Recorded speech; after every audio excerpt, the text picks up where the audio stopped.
Welcome to Women with Drive, a podcast from the Deakin Melbourne Boomers, talking all things women's hoops, hosted by Boomers' own Lou Brown. Women with Drive. Hi everyone, and welcome back to another episode of Women with Drive, presented by the Deakin Melbourne Boomers. I'm Lou Brown, and today I am very excited to be able to introduce Indiana Fever and Melbourne Boomers' newest import, Tiffany Mitchell. Thanks so much for giving us your time tonight, Tiff, and a big welcome to Melbourne and the Melbourne Boomers family. Thank you so much. So happy to be here, for sure. We're definitely happy to have you. It's kind of odd meeting like this because, as we mentioned, I'm really going to be your teammate. So hopefully I can be another familiar face for you when you do arrive in Melbourne. So born in, a little bit of background on you, born in Charlotte, North Carolina. Yes. You went to Providence High School and then the University of South Carolina in the SEC, huge conference. You have many achievements from your career thus far, including, now you've been in the league for going on 6 years now, drafted 9th in 2016, WNBA rookie team in 2016, 2-time SEC Player of the Year, 3-time All-American. You led the South Carolina Gamecocks to the Final Four in 2015, winning the Dawn Staley Award, which recognizes the nation's best guard in women's Division I college basketball. I mean, and even with that list, I've left a lot off so we don't run out of time. But let's start with college. The University of South Carolina is a huge program led by Hall of Fame player and coach Dawn Staley, who also just coached this team's who also coached Team USA to the gold medal in Tokyo. But I would like to ask you about your relationship with Dawn Staley. And before I do that, we are going to share with you that video that I just mentioned. Women with Drive. Look who we see working on that broke shot. I don't chase rebounds. Only rebound made shots. You gotta get it out the net. You gotta get it out the net, then. Let me get a good pass. Let me see your Virginia passes. Virginia days. Go ahead, No, I need them. Virginia. Oh! Do you remember that? Remember you played Stanford your freshman year? No. Yeah, unfortunately.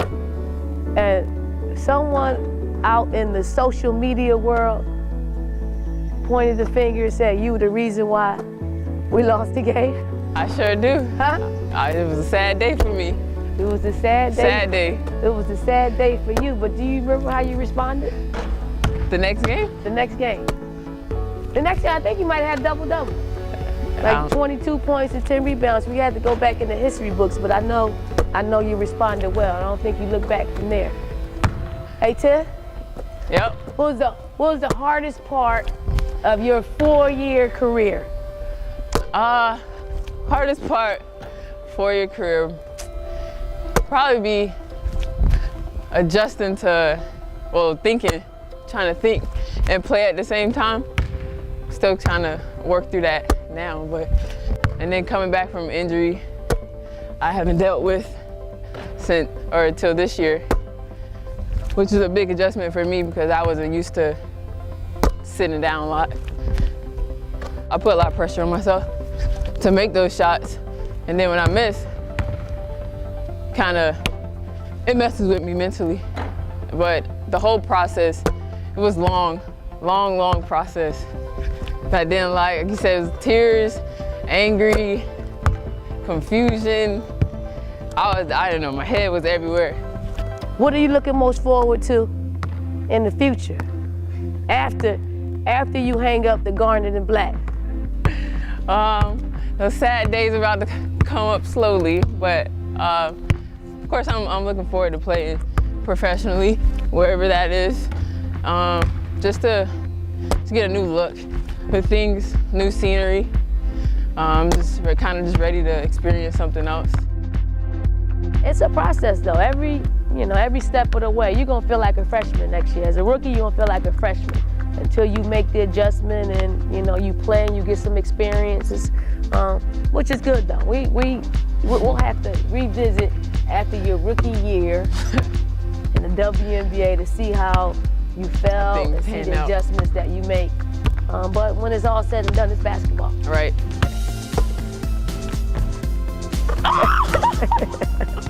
I'm done. You gotta end on that. You gotta end. Oh, that's so cool. Nice. She seems dope. Yeah, she's great, man.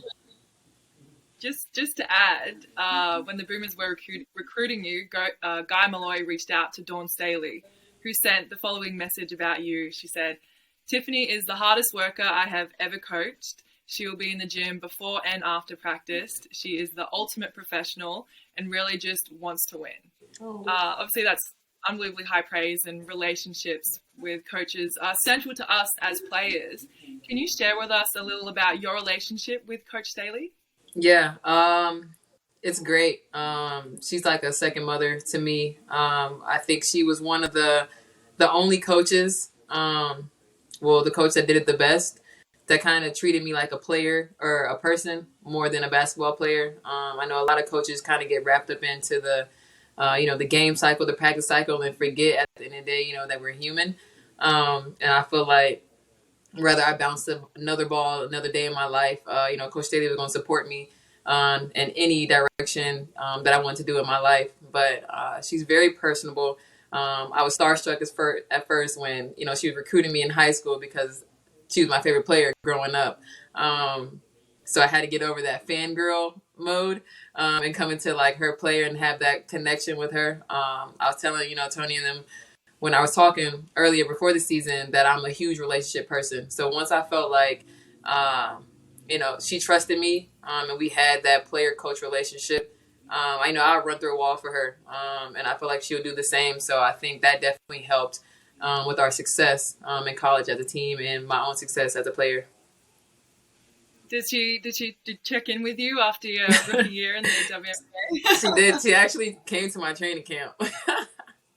Oh, amazing. So, yeah, she came to my training camp. I'm nervous, of course, just because I'm like, this is my first time, as a professional in one of the best leagues in the world. So I was just like, I'm just going to make sure I don't mess up. But she's always been super loyal. I'm really big on that as well. I go back to the time where in high school, I tore my ACL when I was being recruited. And of course, you always think like those scholarships and those schools that were recruiting you before injury, they're probably going to go away. But South Carolina and Coach Staley, they were ones that stayed around and told me, just, get healthy. And we're still here. Like, we're still here. We're still backing you. And she supported me. And I would never forget that when I was in high school, which I felt like is one of the reasons why I went to South Carolina for sure.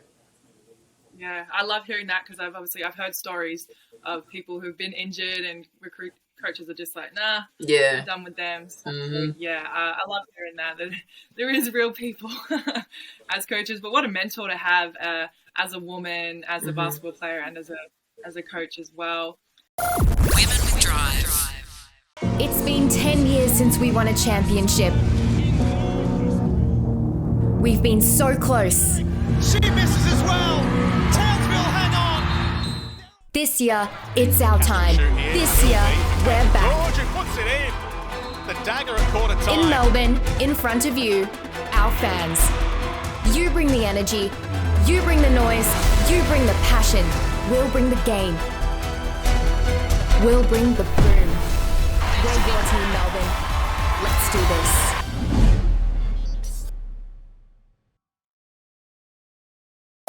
Women with Drive. You come from a single-parent family, so another great mentor, your mother, Cheryl, a teacher, and an older brother, Tori, who you credit with getting you into playing basketball. Also, that's inspired you to become an advocate for single parents and start your own non-for-profit organization, SPIN, Single Parents in Need. Tell me a little bit about this part of your life and where you see it heading.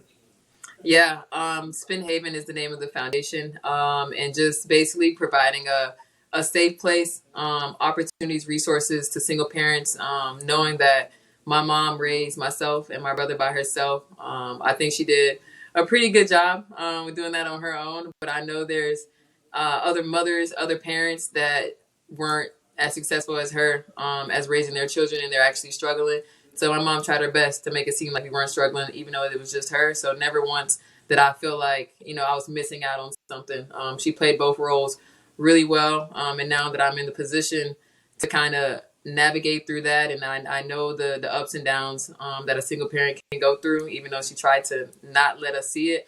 I know it was tough, and it's a lot of people that's not as strong as her probably that do need the help. So instead of, people reaching out saying I need help, I'm providing the help first, and I'm reaching out and saying, if you need me, of course, like I'm just trying to help one person at a time. I know I'm not going to change the world and all the single parents overnight, but I feel like my part is just doing what I can right now. Hopefully, my nonprofit grows into something even like super huge, worldwide, so just helping out everybody.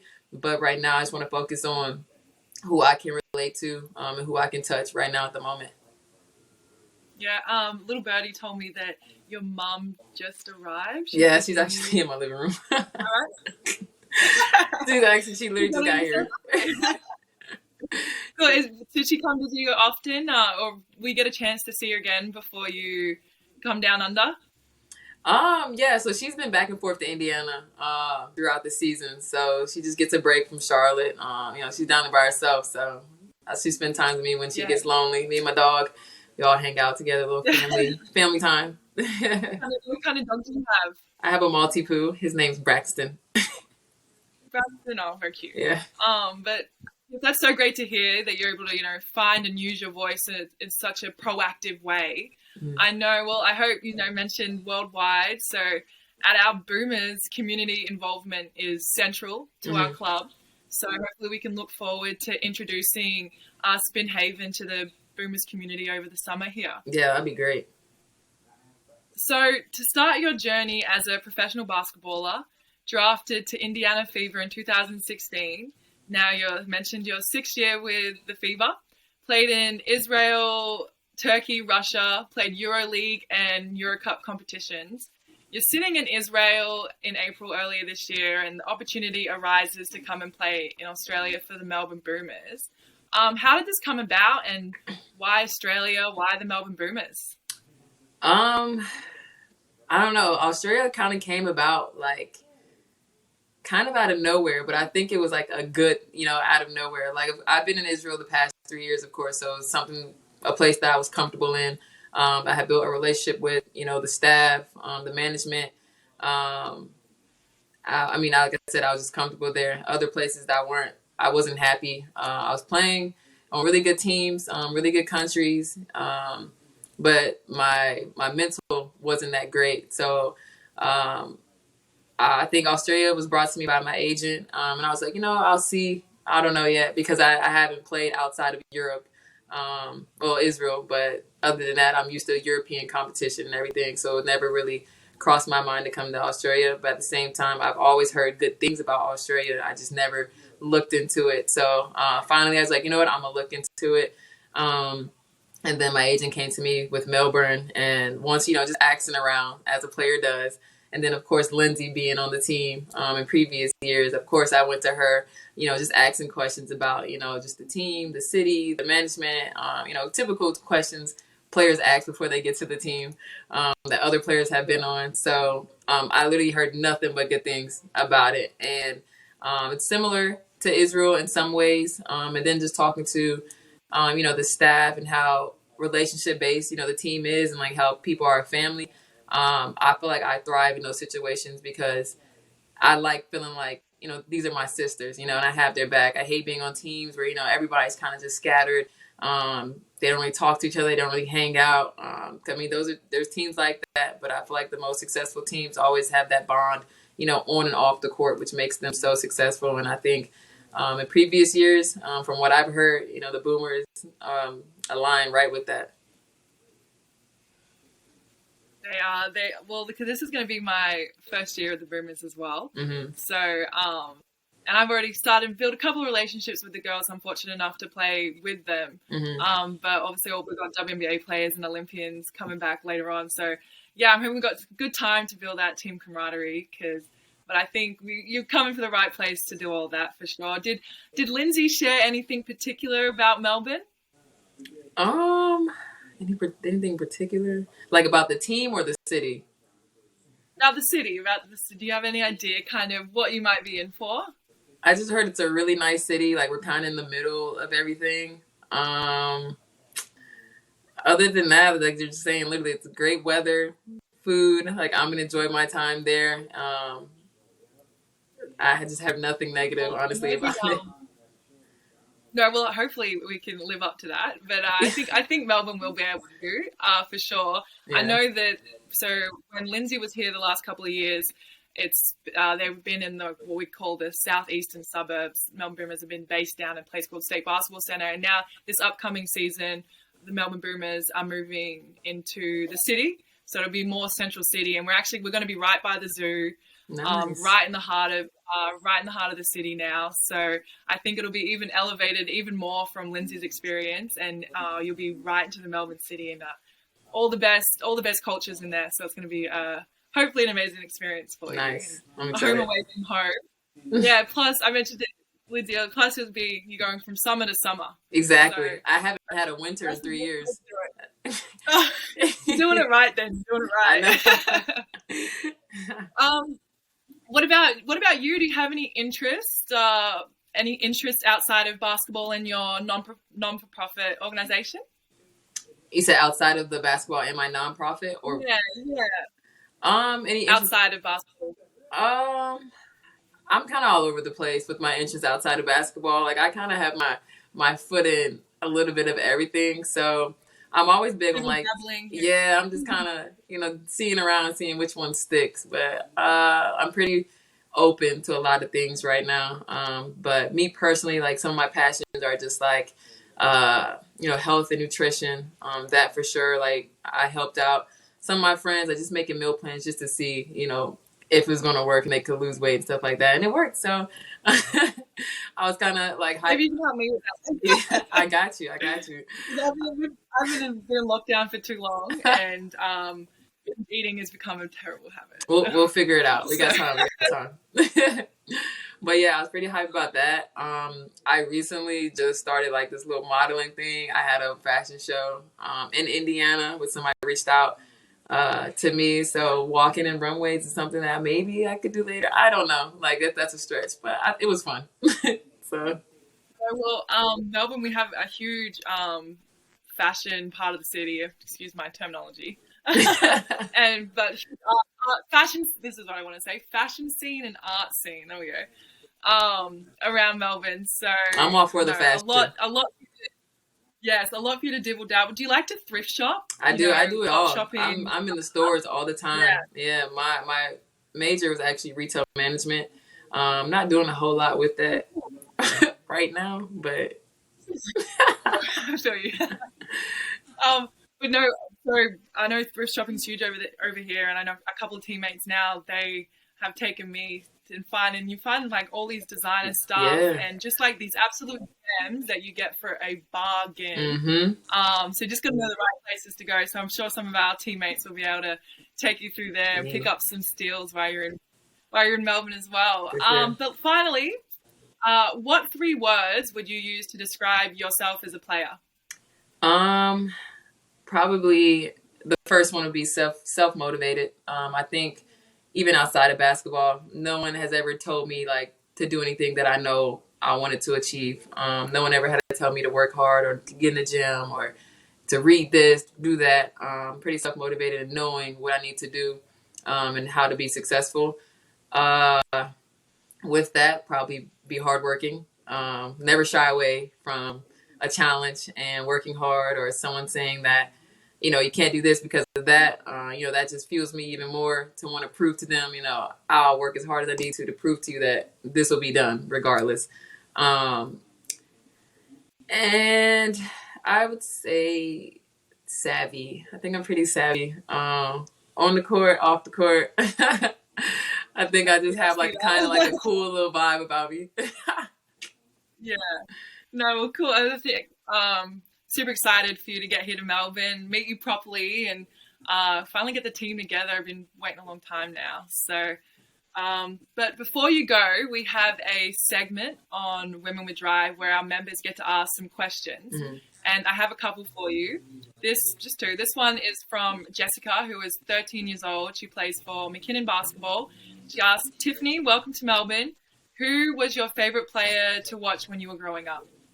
Oh, yeah. It's pretty easy. What I said earlier, Dawn Staley, of course. Yeah. When I was younger, like it's rare that someone my age had a WNBA team in their backyard. You know, we had a Charlotte's team, and I saw the WNBA early on, and knew that's where I wanted to be later on in my life. At 10 years old, I'm like, you know what? I see her doing it. Like, I want to be in the WNBA too. So it's rare that you have that such at an early age, where you have that access to a WNBA team.